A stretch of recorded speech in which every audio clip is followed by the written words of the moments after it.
अगर आप भी चाहते हैं कि हमारे JB म्यूजिक स्टूडियो चैनल के सभी ऑडियो वीडियो सबसे पहले आप तक पहुंचे, तो हमारे चैनल को सब्सक्राइब करें और बेल आइकन को दबाना ना भूलें।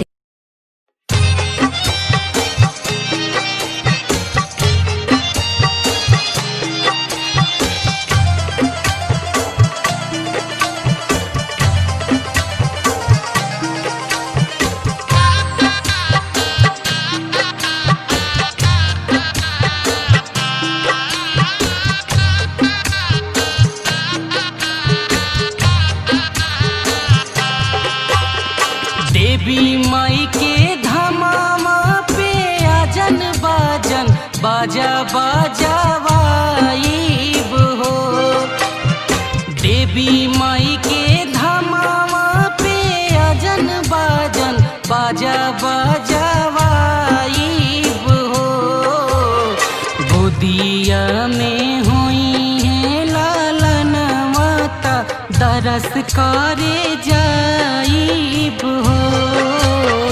गोदिया में हुई है लालन माता दरस करे जाईब हो। Recording by JB music studio Sant Kamal Mughal.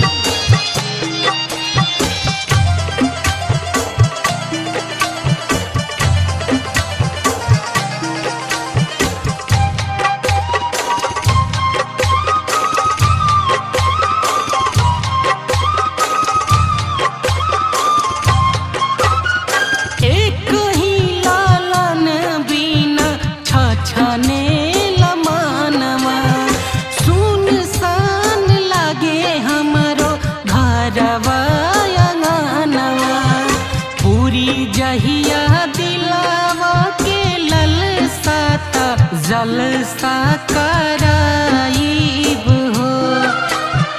पूरी जहिया दिलावा के ललसाता जलसा कराईब हो।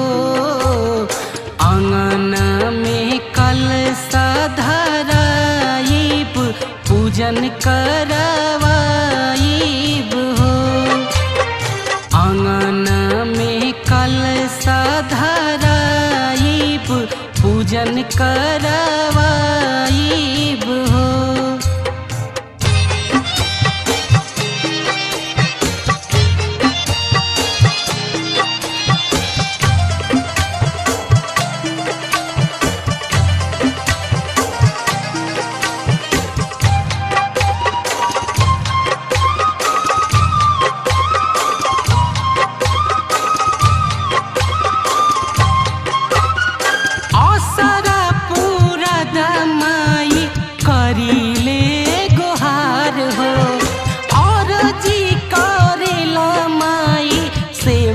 का तोहार हो ऐसन सुघर फल पाइब त चुनरी चढ़ाईब हो।